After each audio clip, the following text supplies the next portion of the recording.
नमस्कार दोस्तों, कर्नाटक विधानसभा में बीजेपी और जेडीएस के विधायक रात में जम गए, तकिया और चादर लेकर वहीं सो गए।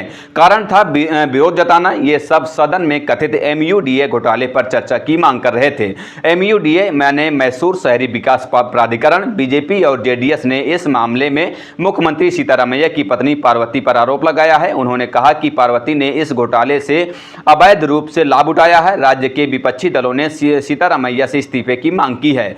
इस कथित घोटाले पर चर्चा करने के लिए राज्य के विधानसभा और विधान परिषद में जमकर हंगामा हुआ है। राज्य के कानून और संसदीय मामलों के मंत्री एच.के. पाटिल ने कहा कि इस मामले में न्यायिक जांच के आदेश दिए गए हैं। जांच से सभी मुद्दों पर विचार किया जा रहा है और इसलिए इस पर चर्चा नहीं की जा सकती है। इस घोटाले के कारण कर्नाटक की कांग्रेस सरकार पर सवाल उठ रहे हैं। दूसरी ओर सीतारमैया ने इस मामले में भाजपा पर आरोप लगाए हैं और इस्तीफा देने से इनकार कर दिया है। मैसूर जिले के केसारे गांव में सीतारमैया की पत्नी पार्वती के नाम करीब 3 एकड़ जमीन थी।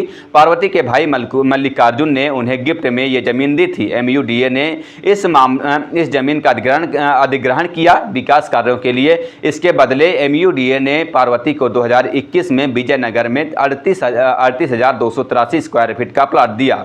यह जमीन दक्षिण मैसूर के पौष इलाके में है। आरोप लगा कि विजयनगर की जो जमीन पार्वती को दी गई वो उनके केसारे वाली जमीन से कहीं अधिक महंगी है। इससे एमयूडीए को नुकसान हुआ है। हालांकि ये पूरा लेन देन साल 2021 में किया गया, तब राज्य में बीजेपी की सरकार थी। पार्वती को प्रोत्साहन योजना के तहत जमीन दी गई। एमयूडीए ने इसे साल 2020 में लागू किया था। इस योजना में जितनी अविकसित जमीन अधिग्रहित की जाती है उन्हें अधिग्रहित भूमि के 50% के बराबर विकसित जमीन दी जाती है। हालांकि इस योजना पर विवाद बढ़ा तो 2023 में शहरी विकास मंत्री बिरथी सुरेश ने इसे खत्म कर दिया। आरोप है कि इसके बाद भी जिन लोगों की जमीन अधिग्रहण हुआ उन्हें इसी योजना के तहत जमीनें दी गई। कर्नाटक भाजपा ने आरोप लगाया कि इस योजना के तहत 85,000 आवेदकों को जमीन में नहीं मिली है।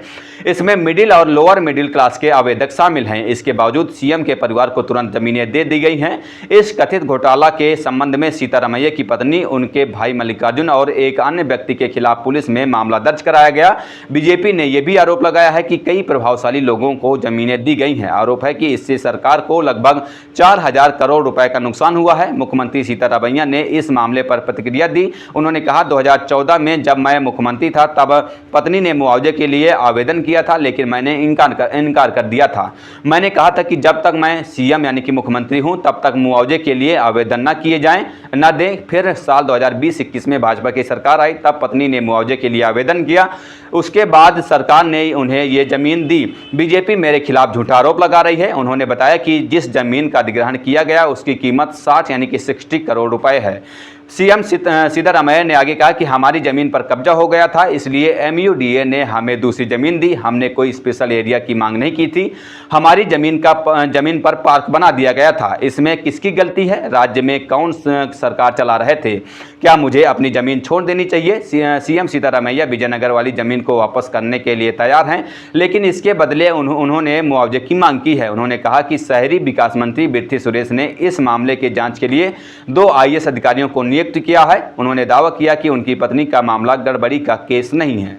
बहरहाल इस खबर पर इतना ही। आगे की जो भी अपडेट होंगी हम आप तक पहुंचाते रहेंगे। फिलहाल चलते हैं, मिलते हैं किसी नई खबर के साथ। तब तक के लिए बहुत बहुत धन्यवाद। जय हिंद, जय भारत।